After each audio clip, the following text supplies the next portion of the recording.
Hello everyone and welcome to my channel. Today we're going to have a look at the third part of my Oracle decks collection. Spoiler alert, there's going to be a part 4, so stay tuned. So this deck is the Enchanted Map. It's quite famous, everyone has seen it. If they don't have it, it's by Colette Baron Reed.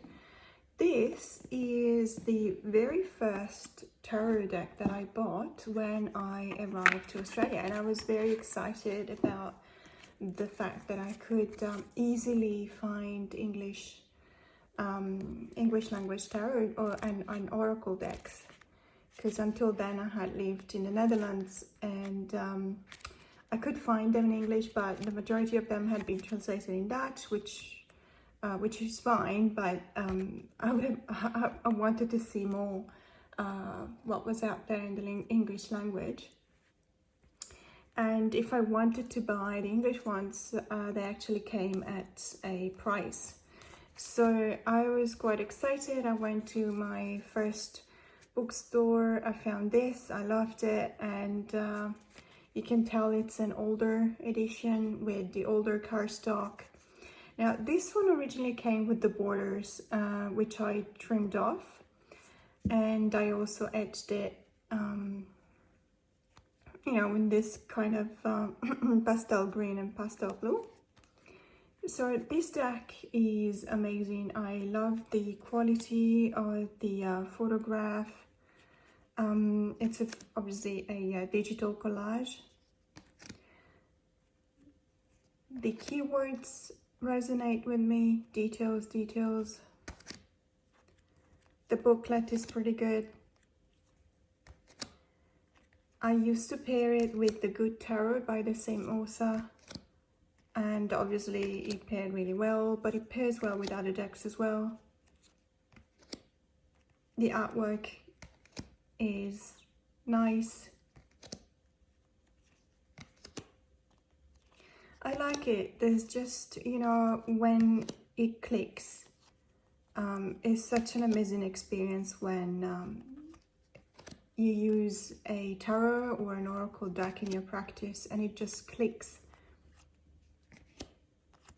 I think it helps you stay focused as well. It helps you achieve a deeper level, of introspection. So this is the Enchanted Map Oracle by Colette Baron Reed. This is a fairly old oracle in my collection by Lara Tuan, and illustrated by Silvana Alasia. Let me see if I can find the year of publication. I can't find it here, but I remember I brought it with me when I moved to Australia, so obviously I bought it somewhere else. I like the booklet. It is kind of you're gonna need it, because as you can see from the cards, there's just a number on the card and the name. So for example, the monkey Hanuman, so number 22, and you just go to number 22 here.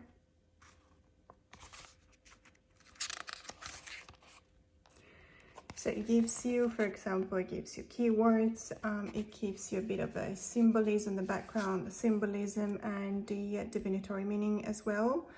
And what I like very much about these oracle cards is that they actually give you time for realization, which is not always the case in other oracle decks. Sometimes, I find it difficult, especially when I use it for clients. If it's a tarot deck, it's not a problem, because as you know, tarot decks give you, the cards actually are associated with a timeline, but oracle decks, not always, and if they don't specify that, there's no well-known system to associate a timeline to a tarot, to an oracle card. This is based on the Buddhist religion, as you can see. being called the Karma Oracle, of course. I like it. It's a smaller size than most. It's even smaller than a tarot deck. And it's got big borders. So it's counterintuitively, I like it in the sense that normally I wouldn't like these kind of huge borders. But I think that they blend well with the card. So yeah, this is the Karma Oracle by Laura Tuan, illustrated by Silvana Alasia. The next deck is actually 3 decks in one, and I put it in this nice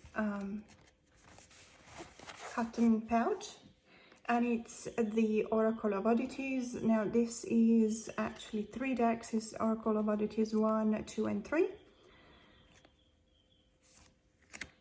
I absolutely adore these decks, and all of the decks by this creator.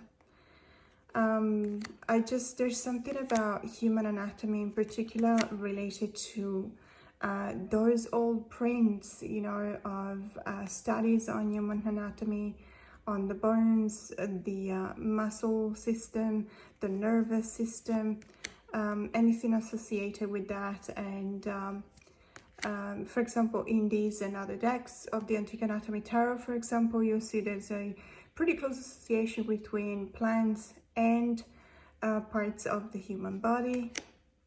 Plants, flowers, there's the moon phases as well. It's a very symbolical deck. The keywords are excellent, I find, in this deck or decks. I love the fact that the background of these decks have that kind of vintagey feel. The cardstock is excellent, sturdy, but flexible as well.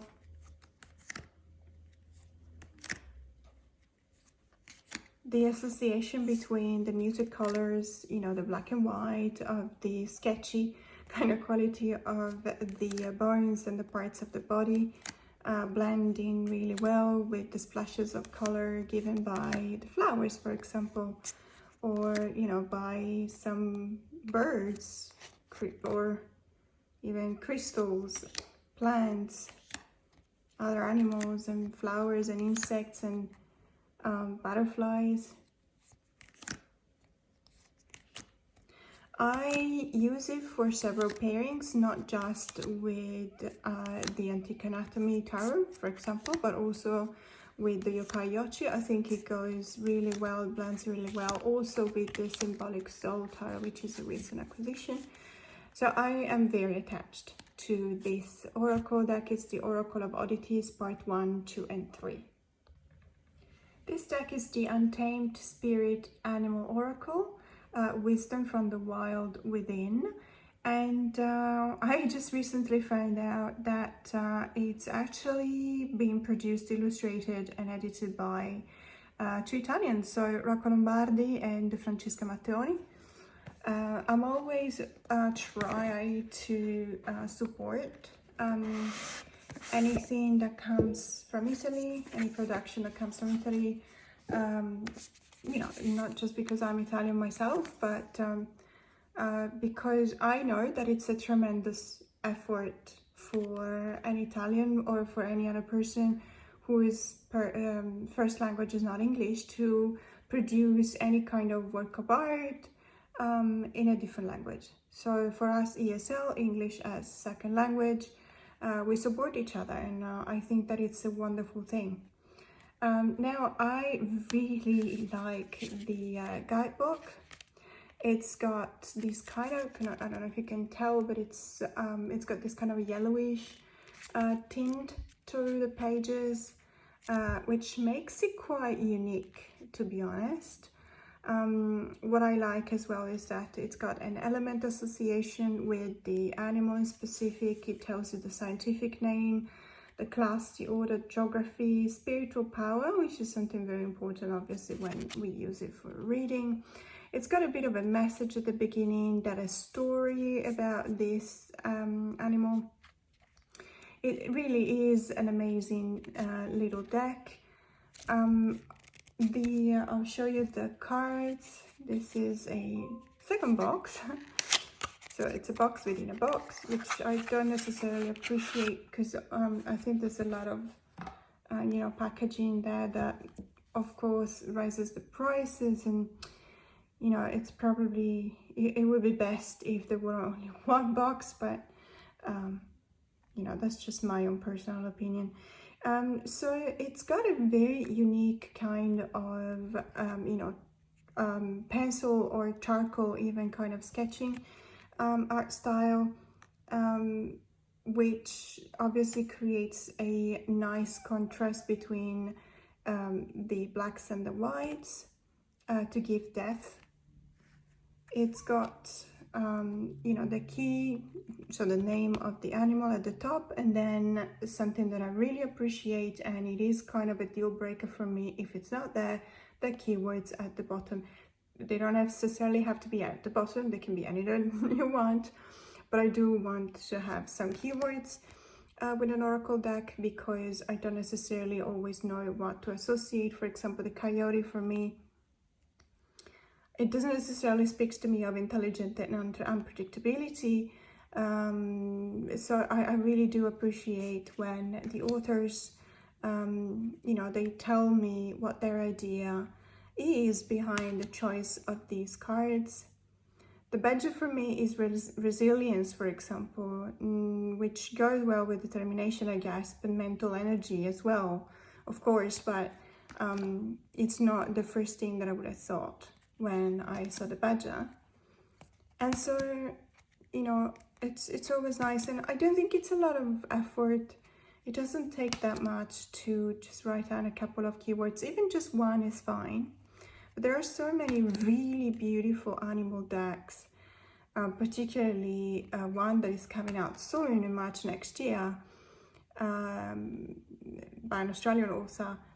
And she's done a fantastic job. She's produced a tarot deck as well, which is amazing. I have it, but unfortunately I'm not called, I don't feel called to buy her oracle deck, because even though it's really stunning artwork, it only tells me the name of the animals, and then I have to go back to refer to the book, which is always very nice, you know, to have a nice book to refer to. But on the other hand, if I want a quick reading, I don't necessarily memorize all the meanings associated with the animals.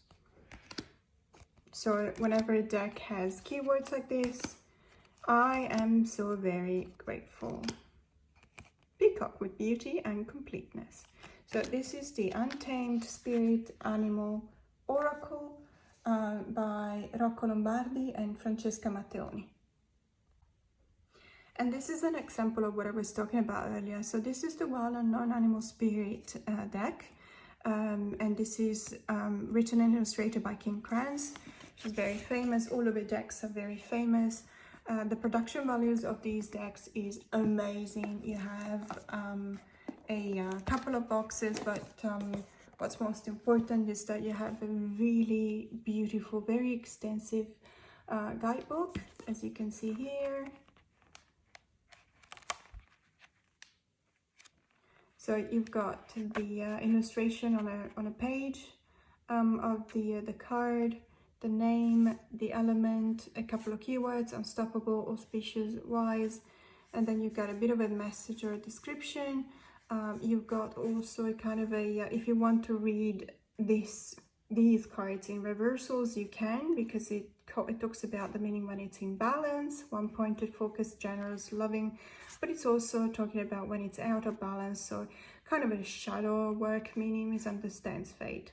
To bring into balance, which is a message, an invitation, and it tells you to confide into trust.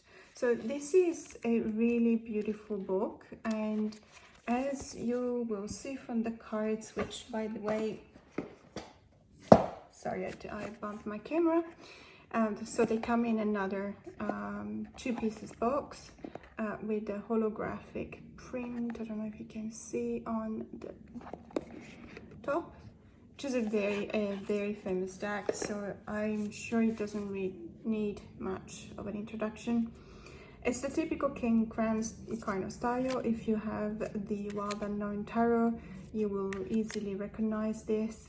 What I do love about it is that you do have splashes of silver foil, although I'm not sure I'll be able to show you, but maybe this way, on the elements of some cards.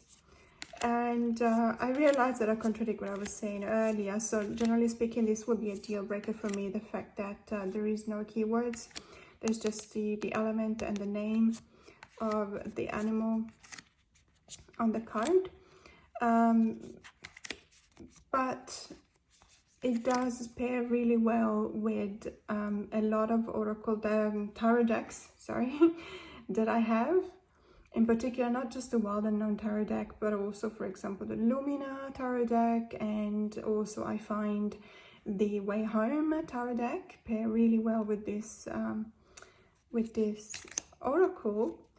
And in this case, because the book is so amazing, I actually don't mind. What I was thinking was to just write myself maybe a couple of keywords associated with these cards in a small print, you know, at the bottom of the card, maybe here somewhere, I don't know yet. But that's, you know, one of the things that I was planning to do. And I just really adore the colors, the splashes of colors that Kim Krans uses in all of her decks. They're just so beautiful. Look at this unicorn. So this is the Wild Unknown Animal Spirit by Kim Krans. The next deck is the Tantric Dakini Oracle, and it is by Nick Douglas and Penny Slinger. Now, it is such a chunky, really chunky box. I keep the box because I keep the book in it, but as you can see, it's a chunky book. But I keep the deck aside in an organza bag. And the reason is that this deck, this oracle deck, is amazing. So it's got its own system. In a way, it does follow the a similar structure to the tarot deck, but then it does its own thing. So it's actually really good as an oracle, and that's the main use that I have for it. The images are amazing. It's a digital collage, but this deck has been around for a while, and it's got that kind of vintagey, almost vintagey, I'll say, or 90s quality to it. It's I really click with the keywords. I use it with many tarot decks as a focus point for two tarot cards. It pairs well with other vintage but also modern collage tarot decks. The book is amazing. Some cards are, to me, very straightforward. Their meaning is very straightforward. For example, just passing through, you see a wing, and you see you know, the images from the sky in the background. Pearls before swine, maybe solar return, centering the present, taking up arms, island of jewels. In some other cases, like in this card, for example, I really do need to reference to the book, which is absolutely fine because I like reading. The colors are very vibrant. This beautiful card, Maya, how she spins. Some cards are a bit whimsical, and I think I appreciate that in an oracle deck, because sometimes I need to cosmic carrot. I mean, how good is that? I think we're reminded not to take ourselves too seriously with these cards. And I personally need that sometimes. I don't know about you guys, but in my case, I tend to overthink, there's a lot of air in my natal chart, so I'm an overthinker. And, you know, finding a deck that tells me, hey, just get out of your head. It's a good thing. It's a good reminder. It helps a lot. So this is the Tantric Dakini Oracle by Nick Douglas and Penny Slinger. This next deck is a bit of a work in progress. It's a study deck for me. It's the Osho Transformation Tarot. It's so it's called, I'm not even sure that it's called tarot, but it's the Osho Transformation deck. And I bought it, I couldn't find it in English. So when I went to Turkey during the summer, I went to a bookstore that was selling a lot of tarot decks, and I bought a few, and let's say 50% of them was in Turkish. And I thought it was a fantastic way for me to approach the language, which is not very straightforward for me. I speak a few languages, and some languages have the same roots, and so in some cases you can quite easily recognize a word, even though you don't speak necessarily the language. However, in this case, Turkish is rather difficult for me, and it was a bit of a challenge. When I saw it, I thought, okay, I'm going to buy it and let's see if I feel called to using it. It's amazing because I use Google Translate. So it's got an app in which, you know, you scan the page wherever there's a text, then you will choose what the origin of the text is, what the original language, and then you can translate it in any language you want. And it's really amazing. I mean, we have to be careful on using technology these days, but if we do that with mindful consciousness and awareness of what we're doing, it's actually quite amazing what we can do, what we can achieve. So thanks to that, I could really get an insight on this tarot, on this oracle deck. Sorry, I don't know what's wrong with me today. I keep on confusing the word tarot with oracle. Anyway, moving forward. It's beautiful. It's quite a different style, as you can see, from the Osho Zen Tarot, which I also have. The Osho Zen has been illustrated by Madhava Padma, and Madhava Padma is also the author of the Tao Oracle, which looks at the I Ching, which I also have, and that art style is very similar to the Osho Zen. This one is completely different, I would say. It is still very beautiful. It really calls to me. I really like, once you learn the messages, the translation of the keywords, everything actually makes sense. You know, it's such an amazing read. And I also find that even if you don't necessarily look at the book, using this deck in an intuitive manner brings out a very good conversation with yourself. So it's a really beautiful deck. So this is the Osho Transformation deck. And just to stay in this kind of environment, so related to Buddhism, I have the Buddha Wisdom Shakti Power by Laura Santi. Now this deck is published by US Game. It's a deck that I acquired recently. These are the beautiful bags. I love the guidebook. It's a very kind of a storytelling kind of guidebook. As you can see, there's not necessarily a lot of distinction between symbolism or divinatory meaning, but there is the name of the god or goddess. In this case, is the guardian at the temple gate. There's a bit of a part of the card reproduced here, and then it tells you the what the story is behind the character. So the Medicine Buddha.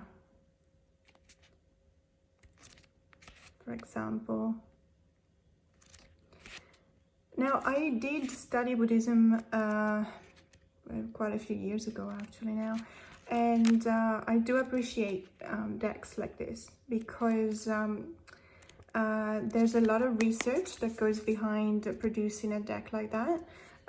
It's not just a matter of, you know, studying the one religion or another. It's also, to me, it's also very important to create a meaningful connection between the choice of the imagery, for example, and the keywords for the card. So in this case, for example, Prism Mandarava, this is the first wife to Padmasambhava, and you know, and then you have a message that says sometimes love changes the course of a life, and then you can go to the guidebook and you know, and read a bit more about the meaning of that message. Or you don't even have to, you know, in this case, objective, focused observation illuminates the truth. It speaks for itself. You don't necessarily need to look at the guidebook. The images are amazing. They're all from traditional images of Buddhism, so they're quite recognizable if you're familiar with Buddhism, of course. I just love the colors, so vibrant. You know, the contrast between the deep blues and the vibrant reds, for example. I find that this oracle deck calls me, especially when I want just one card as a one-card pull for myself to focus on that message for the day or the week or the month. So the chakras, the four guardian angels, the chakras, 4 guardian angels, call upon the guardians of our psychic energy. Green Tarot. Used to be a devoted of Green Tarot. Compassion in action. So this beautiful deck is the Buddha Wisdom Shakti Power by Laura Santi.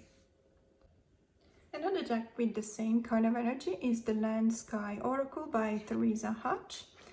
This deck has a magnificent artwork. I just love the muted color palette, the use of watercolors and pencils. It's a very unique deck, and I will show you why. I'm sure you all know this, but this is based on, as you can see here, the 8 limbs of yoga. So you've got different categories associated to all of the cards: Niyama, Yama, Pranayama, Pratyahara, Dharana, Asana, Dhyana, and Samadhi. And these categories then obviously have the cards associated to them. So, for example, the Pranayama is the quality of breath. You got Ujjayi, etc.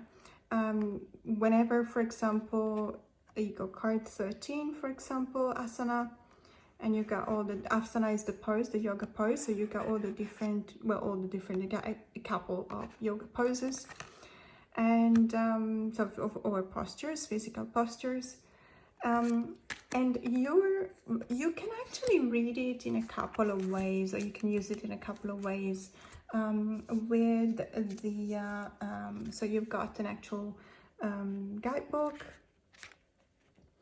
And there you go, there's the description of the Ujjayi breath, and it's the breath of the warrior, the victorious breath. It tells you a bit about, there's a bit of a sacred geometry elements. It tells you the qualities of openness and self-remembering. So because the symbol, the animal that symbolizes the Ujjayi breath is the tiger, then you will have the tiger, a bit of an explanation. There's a sutra, which I find is amazing. And, you know, a bit of a prompt for a reflection. I use this deck for my personal practice. I have been going to a yoga studio for, I don't know, so 10 years probably, I don't something like that. But recently, well, because of COVID, obviously we couldn't go anymore, so at first we started just doing online classes, you know, with Zoom. And then I thought, well, hang on a second, I can actually do it myself. And so I started doing yoga at home, and it's been a very frustrating experience at first, but then, you know, I got better. And it's just a matter of you know, keep on practicing. But this is the card of we were looking at in the booklet before. So the Ujjayi breath, the victorious breath, that is symbolized by a tiger with sacred geometry. It's you can use it that way, but in some cases I find, for example, that I can use it in a normal kind of oracular kind of way. Is that even a word? So it depends on the cards that you pull, but for example, Malachite, in this case, the keyword is heal. So obviously that is a keyword that will be resonating in the case of if you use that card as a focus point between two tarot cards. The same author, Theresa Hatch, has also created the White Sage Tarot with the same art style, and it's just the cutest thing ever.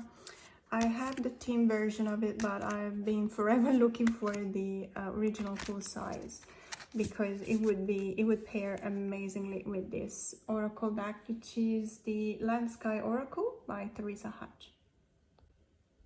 The next oracle in my collection is the Amenti Oracle. This is by Jennifer Sodini, if I'm correct. It doesn't say, but I'm pretty sure it is. Perhaps it says so in the booklet inside. Now this oracle comes with a really nice book, Living with a Feather Heart. Yeah, Jennifer Sodini. I really appreciate this deck. This deck is very special because every single card starts with an affirmation. I am, I do, I am trustful, I can be trusted, I affirm that all life is sacred. And now let's have a look at the card. This is another deck that comes with a box in a box. So I'm not particularly a fan of that. I'm just thinking about, you know, all the cardboard that has been used. But in any case, so this deck is so beautiful. The artwork is very similar to one of my favorite decks ever, which is the Mother Nirvana Oracle. It is the same illustrators. It is an oracle deck that touches my soul. The affirmations at the bottom are just, they are so much in tune with the image on the card. Sometimes they're actually very emotional. I am kind. I honor virtue. I am trustful in my relationships. At the beginning, I didn't know whether I was going to find a good pairing for this deck. But then I found that any tarot deck that has a bit of a white background like this, or this particular kind of color palette, or even a minimalist kind of style, pairs really well. And I'm thinking about my Lumina, my Wild Unknown, my Way Home. But other tarot decks with a modern or contemporary feel to them, like for example the I'm thinking about the Savvy Soul Tarot, but now that I pull this card, I invoke laughter. Now this card reminds me so much of the full card of the Desert Illuminations Tarot, because they're dressed in the same way. And this reminds me of Bowie. So for example, even the Carlotides or Carlotides, sorry, I really don't know how to pronounce that deck, but if you know which tarot deck I mean, there is a card that has David Bowie in it, and in general the style of that deck would pair really well with this oracle. Really, really beautiful, very strong, powerful messages in this oracle deck. It's the Amenti Oracle by Jennifer Sudini. This deck is very famous. I don't think it needs any kind of introduction. It's the Angels and Ancestors Oracle cards by Kyle Gray, and the artwork is by Lily Moses. I think that at one time or the other, everyone has got this deck. Am I wrong? It is, I just really like the backs of this card, of this oracle deck. This kind of teal green is my favorite color. I want to edge this deck in a very bright kind of orangey, burnt yellow kind of color. I think it will go really well with the center of the backs. Now this deck is, to me, this is one of my favorite or go-to decks whenever I need to do some kind of work related not just to oracle per se, but also to archetypes. I do have another archetype deck, but this is one of my, I find myself reaching a lot more for this deck rather than the other one. For example, here the trader, exchange energy to create abundance. We saw the medicine mother, the lady. I find that the wise one, for example, it's a beautiful card.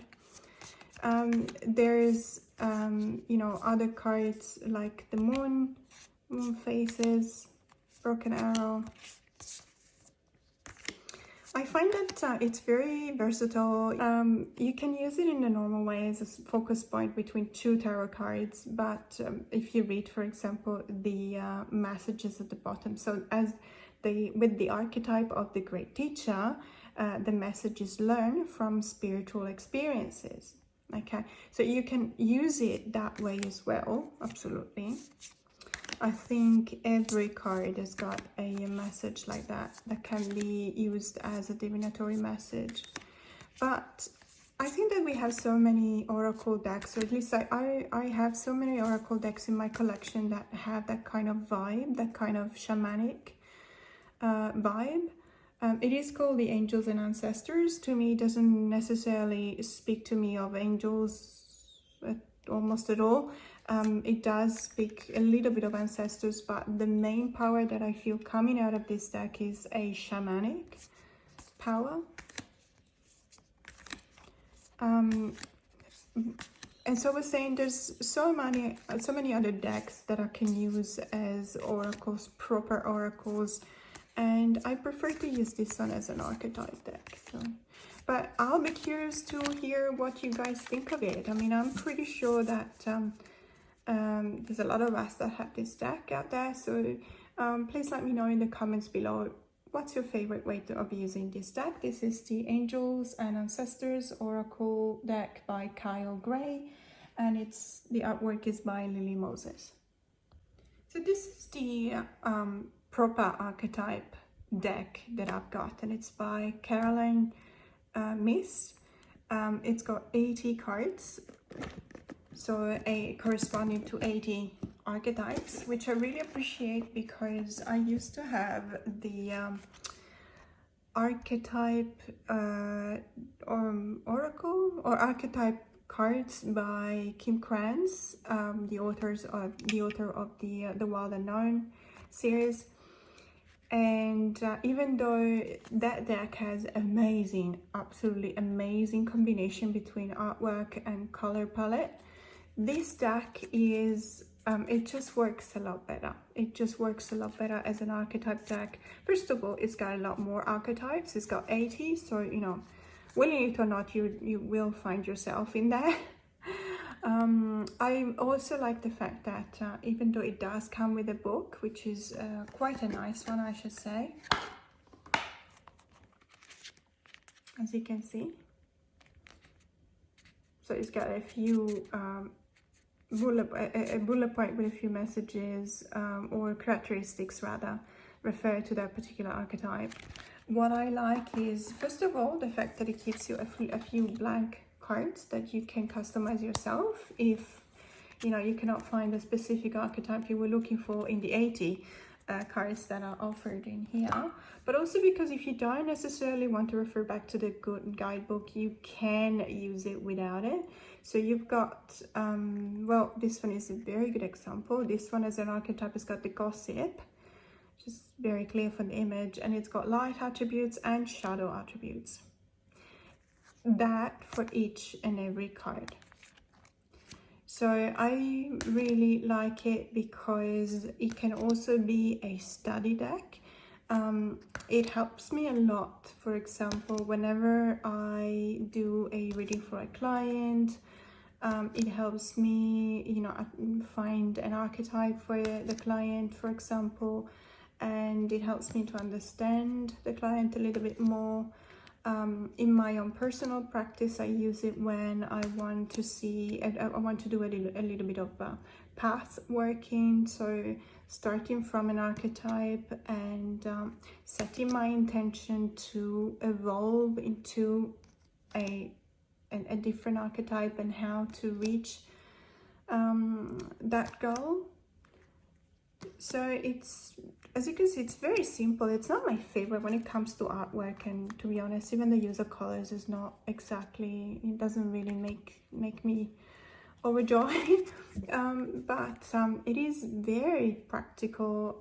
It's full of information. It's very to the point. It does its job. So what more can you ask? I mean, you have everything you need in this deck.